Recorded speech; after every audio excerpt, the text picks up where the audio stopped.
All right, listen up, capacity cowards. We're at 72% capacity. That's what the plant manager said with complete confidence. Charts confirmed it, equipment running, shifts full. I spent a week with a stopwatch and discovered that we were at 31% true capacity while believing that we were maxed out.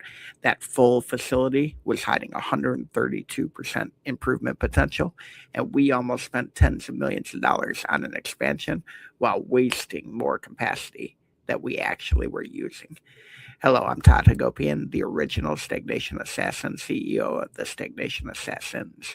As always, this will be a fast-paced, bold, in-your-face episode where we will help teach all the aspiring stagnation assassins out there how to declare war on stagnation.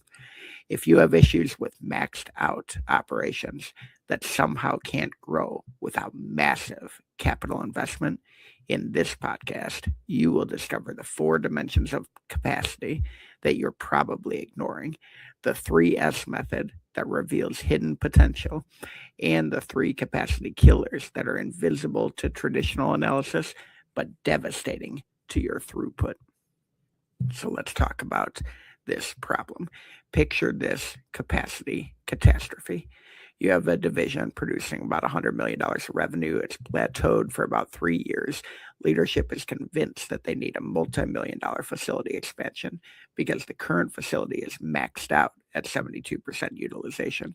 ROI is pretty good, 18 months. Business case is compelling. But you walk the floor with a stopwatch, not reviewing reports, but looking at what actually is happening. The equipment is running at 72% of available hours. That's what leadership tracked, but that 72% broke down like this. Value added production, 31%. Setup and changeover, 18%. Waiting for materials, 14%. Quality inspections and rework, 9%. They were operating at 31% of true capacity while believing 72%. The gap between activity and productivity was costing them 3 years of growth and nearly triggered a multi-million-dollar expansion mistake. There are 3 great lies that destroy capacity optimization everywhere. Lie number 1, we're at full capacity. Organizations measure equipment running time, not value creation time. Machines spin, people move, shifts fill, looks busy, produces nothing. Most operations run at 20 to 35% of true capacity while believing they're at 70 to 85%.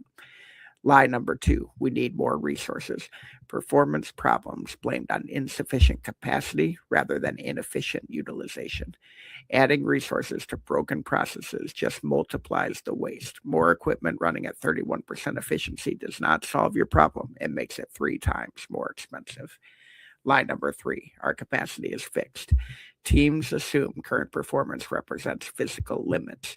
Machines can only run this fast. We only have this much space. All lies. Capacity is variable, not fixed, but only if you stop believing your own comfortable delusions.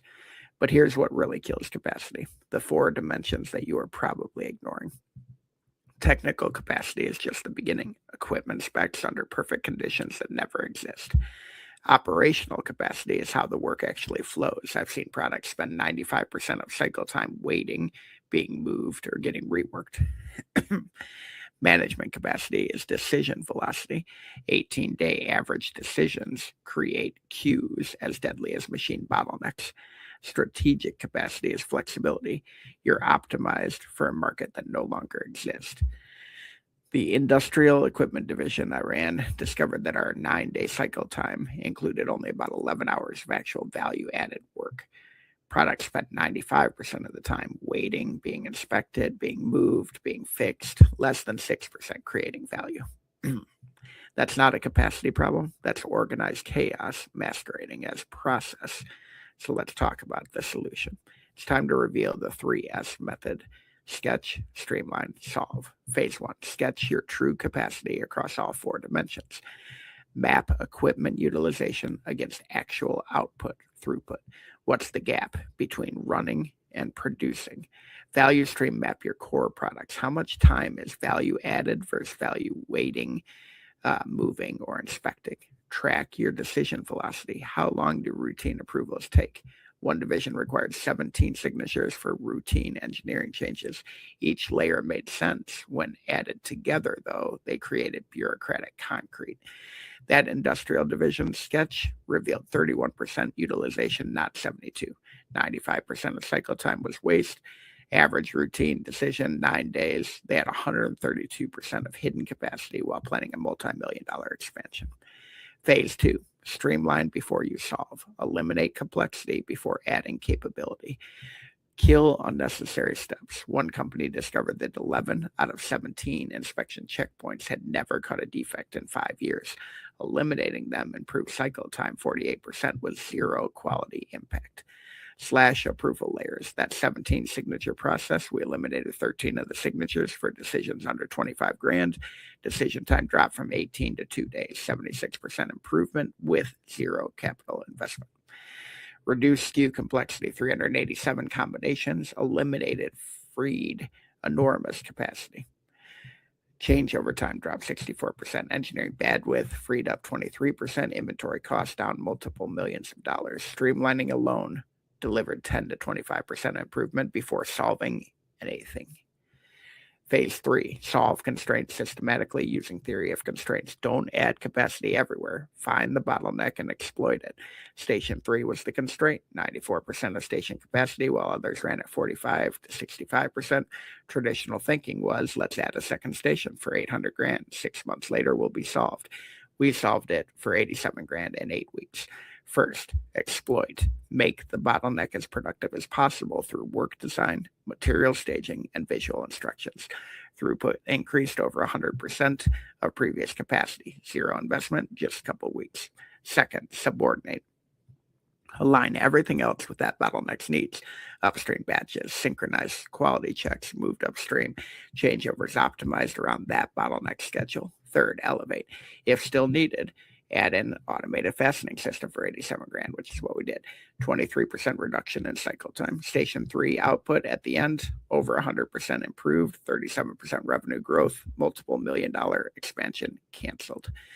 Remember, visit toddhagopian.com for some awesome free content on slaying stagnation, or go straight to the source and visit the world's largest stagnation slaughterhouse at stagnationassassins.com.